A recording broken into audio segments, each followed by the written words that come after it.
ദൈവത്തിൻ്റെ അതിപരിശുദ്ധ നാമം മഹത്വപ്പെടുമാറാകട്ടെ. നമ്മളിന്ന് വായിക്കുന്നത് വിശുദ്ധ ലൂക്കോസിൻ്റെ സുവിശേഷം 1-ാം അധ്യായം 48-ാമത്തെ തിരുവചനം. അവിടുന്ന് തൻ്റെ ദാസിയുടെ താഴ്മയെ കടാക്ഷിച്ചു. ഇപ്പോൾ മുതൽ സകല തലമുറകളും എന്നെ ഭാഗ്യവതി എന്ന് പ്രകീർത്തിക്കും. പരിശുദ്ധ തൃത്യേക ദൈവത്തിന് സ്തുതി. പരിശുദ്ധ കന്യകമറിയം അമ്മയുടെ ഏത് ചിത്രമെടുത്താലും അമ്മ സുന്ദരിയാണ്. സുന്ദരിയായ അമ്മ മറിയം. എന്തായിരിക്കും ആ അമ്മയുടെ സൗന്ദര്യത്തിൻ്റെ രഹസ്യം? അതൊരു പക്ഷേ ഒരു നിധിയായിരുന്നിരിക്കണം. എന്ത് നിധി? സഹനത്തിലൂടെ, ജീവിതത്തിൽ അഭിമുഖീകരിച്ച അനേകം പ്രതിസന്ധികളിലൂടെ, തൻ്റെ ഹൃദയത്തിലൂടെ കടന്നുപോയ അനേകം വാളുകളുടെ വേദനിപ്പിക്കുന്ന മുറിപ്പെടുത്തലുകൾക്കിടയിലും അമ്മ മറിയത്തിന് തൻ്റെ മകനും തൻ്റെ ഭർത്താവിനും പിന്നീട് തൻ്റെ സുരക്ഷിതത്വം ഏറ്റെടുത്ത തൻ്റെ മകൻ്റെ പ്രിയ ശിഷ്യനായ വിശുദ്ധ യോഹന്നാനും എല്ലാം ഉപേക്ഷിച്ച് തൻ്റെ മകൻ്റെ പിന്നാലെ പോയ ആ 11 ശിഷ്യന്മാർക്കും ആ അമ്മയ്ക്ക് കൊടുക്കുവാൻ സാധിച്ച ആ നിധി, അത് മറ്റൊന്നുമല്ല, ആ അമ്മയുടെ സ്നേഹം. അതെ, അമ്മ മറിയത്തിൻ്റെ സൗന്ദര്യം സ്നേഹമായിരുന്നു. സഹനം കടഞ്ഞെടുത്തപ്പോൾ ലഭിച്ച സ്നേഹം.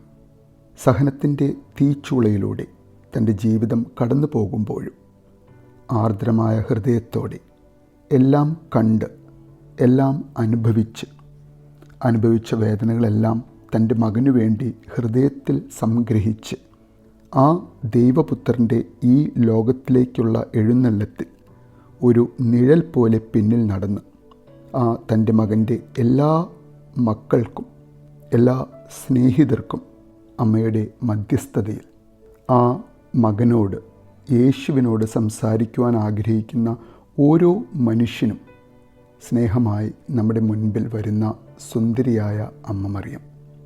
നമ്മുടെ ഓരോ അമ്മമാരും ഇങ്ങനെ സുന്ദരിമാരാകുന്നുണ്ട്.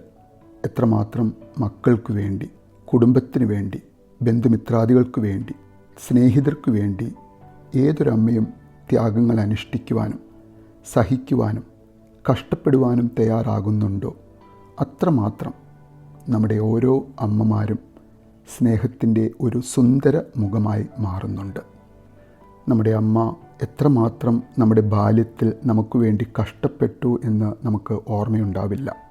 എന്നാൽ ഇന്ന് മക്കൾക്ക് വേണ്ടി ഇന്നത്തെ ഭാര്യമാർ അമ്മയെന്ന നിലയിൽ അനുഷ്ഠിക്കുന്ന ത്യാഗങ്ങൾ കാണുമ്പോൾ നമുക്കും നമ്മുടെ അമ്മ എത്രമാത്രം നാം കുഞ്ഞായിരുന്ന സമയം, നമ്മുടെ വളർച്ചയിൽ നാം സ്വയമായി പറക്കുവാൻ സാധിക്കുന്ന സമയം വരെ നമുക്ക് വേണ്ടി കഷ്ടപ്പെട്ടിട്ടുണ്ടാകാം.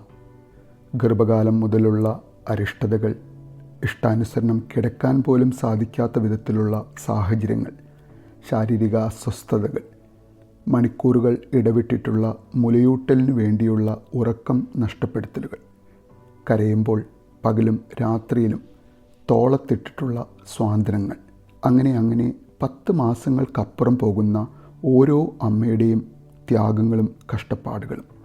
ആ അമ്മമാർക്ക് മക്കൾ എത്ര വളർന്നാലും, ആ മക്കൾക്ക് മക്കളുണ്ടായാലും അമ്മമാർക്ക് അവരുടെ മക്കൾ എന്നും കുഞ്ഞുങ്ങൾ തന്നെയാണ്. ലോകത്തിലുള്ള എല്ലാ അമ്മമാരും സൗന്ദര്യത്തിൻ്റെ പൂർണ്ണതയിലുള്ളവരാകുവാൻ നമുക്ക് ആഗ്രഹിക്കാം. എന്നാൽ ആ അമ്മമാരുടെ വാർദ്ധക്യത്തിൽ അവരെ കൂടുതൽ സുന്ദരികളാക്കുന്നത് ആ അമ്മമാർക്ക് മകളിൽ നിന്ന് പേരക്കുട്ടികളിൽ നിന്ന് ലഭിക്കുന്ന സ്നേഹമായിരിക്കും.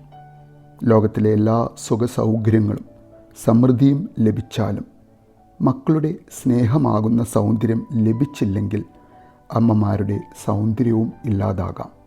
അമ്മമാരുടെ ചൈതന്യം നഷ്ടപ്പെട്ടു പോയേക്കാം.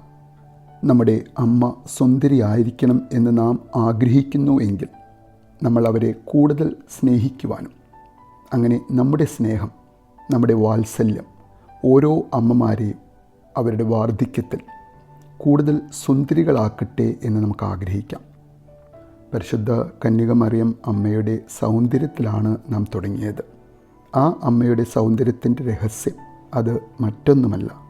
ആ അമ്മയെ നാം ഓരോരുത്തരും ലോകത്തിൻ്റെ നാനാ ദിക്കുകളിൽ നിന്നും സകല ജനപദങ്ങളും അമ്മയായി സ്നേഹിക്കുന്നത് കൊണ്ടുകൂടിയായിരിക്കാം. അതെ, സാക്ഷാൽ ദൈവപുത്രനായ മിശിഹ സ്നേഹിക്കുന്ന അമ്മയെ നാം ഓരോരുത്തരും അളവറ്റ് സ്നേഹിക്കുന്നു. പരിശുദ്ധ അമ്മേ, നിൻ്റെ സ്നേഹത്തിലേക്ക് ഞങ്ങളെ ഓരോരുത്തരെയും കൈപിടിച്ച് നീ നടത്തണമേ എന്ന് നമുക്ക് ആഗ്രഹിക്കാം, പ്രാർത്ഥിക്കാം. നല്ലൊരു ദിവസം നേരുന്നു.